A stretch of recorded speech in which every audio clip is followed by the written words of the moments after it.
ನಮಸ್ಕಾರ ಸ್ನೇಹಿತರೆ, ಕನ್ನಡ ಮೂವಿ ಅಡ್ಡಾ ಚಾನಲ್ಗೆ ಸ್ವಾಗತ. ಸ್ಯಾಂಡಲ್ವುಡ್ನಲ್ಲಿ ಮತ್ತೆ ದೊಡ್ಡ ವಿವಾದ ಸುದ್ದಿ ಮಾಡುತ್ತಿದೆ. ನಟ ನಿರ್ದೇಶಕ ಪ್ರೇಮ್ ಅವರ ಗೌರವಕ್ಕೆ ಧಕ್ಕೆ ತಂದ ಆರೋಪದಡಿ ನಿರ್ಮಾಪಕ ಕನಕಪುರ ಶ್ರೀನಿವಾಸ ಅವರ ವಿರುದ್ಧ ಎಫ್ಐಆರ್ ದಾಖಲಾಗಿದೆ. ಈ ಪ್ರಕರಣಕ್ಕೆ ಸಂಬಂಧಿಸಿದಂತೆ ಫೆಬ್ರವರಿ 5ರಂದು ನಡೆದ ಚಲನಚಿತ್ರ ಬಿಡುಗಡೆ ಸಂಬಂಧಿಸಿದ ಸುದ್ದಿಗೋಷ್ಠಿಯೇ ಪ್ರಮುಖ ಕಾರಣವಾಗಿದೆ. ಈ ಸುದ್ದಿಗೋಷ್ಠಿಯಲ್ಲಿ ನಿರ್ಮಾಪಕ ಕನಕಪುರ ಶ್ರೀನಿವಾಸ ಅವರು ನಟ ನಿರ್ದೇಶಕ ಪ್ರೇಮ್ ಅವರನ್ನು ಗುರಿಯಾಗಿಸಿಕೊಂಡು ಅವಾಚ್ಯ ಶಬ್ದಗಳಿಂದ ನಿಂದಿಸಿದ್ದಾರೆ ಎಂದು ದೂರು ಉಲ್ಲೇಖಿಸಲಾಗಿದೆ. ಪ್ರೇಮ್ ಅವರ ಪ್ರಕಾರ ಈ ಹೇಳಿಕೆಗಳು ಕೇವಲ ಟೀಕೆ ಅಲ್ಲ, ಬದಲಾಗಿ ಉದ್ದೇಶಪೂರ್ವಕವಾಗಿ ಅವರ ಗೌರವಕ್ಕೆ ಧಕ್ಕೆ ತರುವಂತೆ ಮಾಡಲಾಗಿದೆ.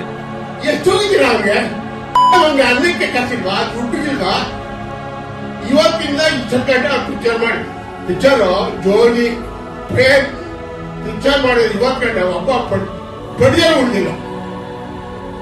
ಯಾರು ಉಳಿದವ್ರೆ ಅಂತ ಅವ್ರು ಮಾತ್ರ ಚೆನ್ನಾಗಿ 100 ಕೋಟಿ ದುಡ್ಡು ಕೊಡಿಕೊಂಡು ಫೋನ್ ತೆಗೆಯಲ್ಲ ಬಾಲ್ ಚೆನ್ನಾಗಿ ಬಡಿಯ ಬಾಲ ನೀನ್ ಕನ್ಸಾಗ ನನ್ ಮುಂದೆ ಔಷಧಿ ಹೋಗ್ತಿಲ್ಲ ಬಾಲ್ ನಿಮ್ಮ ಅಪ್ಪು ನೀವು ಹುಟ್ಟಿದ್ರೆ ಬಾ ನನ್ ಮುಂದೆ ಯಾಕೆ ಈ ತರ ಮನೆ ಆಡ್ ಕೆಲಸ ಮಾಡ್ತೀರಾ?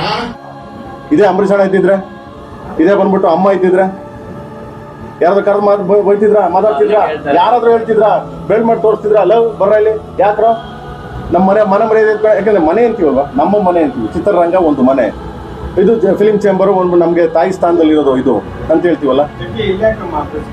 ಸೊ ಕೇಳ್ಬೋದಲ್ವಾ, ಮಾತಾಡ್ಬೋದಲ್ವಾ, ಯಾಕೆ ಕೇಳಲಿಲ್ಲ ಅವರು? ಆಮೇಲೆ ನಾನು ಹೇಳೋದು, ಒಂದು ಸರಿ ಯಾರಾದ್ರೂ ಈ ತರ ನ್ಯೂಸೆನ್ಸ್ ಮಾಡಿದಾಗ, ಯಾರಾದ್ರೂ ಪ್ರಾಬ್ಲಮ್ ಮಾಡಿದಾಗ ದಯವಿಟ್ಟು ಬರ್ಬೇಕು, ಬಂದು ಕೇಳ್ಬೇಕೆ, ಕರೀರಿ, ಅವ್ರು ಯಾರು ಕರೀರಿ ಅಂದ್ಬಿಟ್ಟು ಕುಂದಿಸ್ಕೊಂಡು ಮಾತಾಡಿ. ಯಾಕಂದ್ರೆ ಚಿತ್ರರಂಗ ಬಗ್ಗೆ ಕೆಟ್ಟಾಗ ಮಾತಾಡ್ತೀಯ ಕಣ್ರಿ, ಕರೀರಿ ಅಂತ ಕುಂದಿಸ್ಕೊಂಡು ಮಾತಾಡೋ ಧೈರ್ಯ ಯಾರಿಗಿದೆ? ಮಾಡ್ಬೇಕು. ಈಗ ಚೇಂಬರ್ ಮಾಡ್ಬೇಕೀಗ. ಅಮ್ಮ ಕೂತಿಯಾರ, ಜಯಮಾಲಮ್ಮ ಕೂತಿಯಾರ, ಈಗ ಚೇಂಬರ್ ಮಾಡ್ಬೇಕು, ಫಿಲ್ಮ್ ಚೇಂಬರ್ ಮಾಡ್ಬೇಕೀಗ.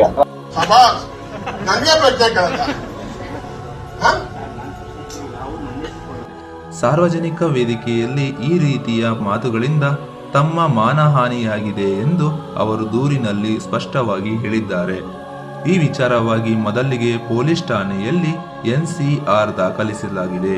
ನಂತರ ನ್ಯಾಯಾಲಯದ ಅನುಮತಿ ಪಡೆದು ಬೆಂಗಳೂರು ಕೆಪಿ ಅಗ್ರಹಾರ ಪೊಲೀಸ್ ಠಾಣೆಯಲ್ಲಿ ಅಧಿಕೃತವಾಗಿ ಎಫ್ಐಆರ್ ದಾಖಲಿಸಲಾಗಿದೆ.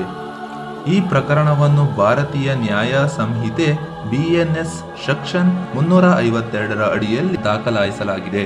ಇದು ಸಾರ್ವಜನಿಕ ಶಾಂತಿಗೆ ಭಂಗ ತರುವುದು ಅಥವಾ ಉದ್ದೇಶಪೂರ್ವಕವಾಗಿ ಅವಮಾನ ಮಾಡುವುದಕ್ಕೆ ಸಂಬಂಧಿಸಿದ ಸೆಕ್ಷನ್ ಆಗಿದೆ. ಈ ಬೆಳವಣಿಗೆಯ ಸ್ಯಾಂಡಲ್ವುಡ್ನ ವಲಯದಲ್ಲಿ ಭಾರೀ ಚರ್ಚೆಗೆ ಕಾರಣವಾಗಿದ್ದು, ಚಿತ್ರರಂಗದೊಳಗಿನ ವೈಯಕ್ತಿಕ ವಿವಾದ ಸಾರ್ವಜನಿಕ ವೇದಿಕೆಯಲ್ಲಿ ಬರುವುದರ ಬಗ್ಗೆ ಮತ್ತೊಮ್ಮೆ ಚರ್ಚೆ ಶುರುವಾಗಿದೆ. ಇದೀಗ ಮುಂದಿನ ಪ್ರಶ್ನೆ ಏನೆಂದರೆ, ಈ ಪ್ರಕರಣ ಕಾನೂನು ಹಂತದಲ್ಲಿ ಯಾವ ತಿರುವು ಪಡೆಯಲಿದೆ ಮತ್ತು ಈ ವಿವಾದಕ್ಕೆ ಸಂಬಂಧಿಸಿದ ನಿರ್ಮಾಪಕ ಕನಕಪುರ ಶ್ರೀನಿವಾಸ್ ಅವರ ಪ್ರತಿಕ್ರಿಯೆ ಏನು? ಈ ಎಲ್ಲ ಬೆಳವಣಿಗೆಗೆ ಮೇಲೆ ಚಿತ್ರರಂಗದ ಕಣ್ಣು ನೆಟ್ಟಿದೆ. ಮುಂದಿನ ಅಪ್ಡೇಟ್ಸ್ಗಳಿಗಾಗಿ ನಮ್ಮ ಚಾನಲ್ ಅನ್ನು ಸಬ್ಸ್ಕ್ರೈಬ್ ಮಾಡಿ, ವಿಡಿಯೋಗೆ ಲೈಕ್ ಮಾಡಿ, ಮತ್ತೆ ನಿಮ್ಮ ಅಭಿಪ್ರಾಯವನ್ನು ಕಾಮೆಂಟ್ನಲ್ಲಿ ತಿಳಿಸಿ. ಮತ್ತೆ ಭೇಟಿಯಾಗೋಣ. ಧನ್ಯವಾದಗಳು.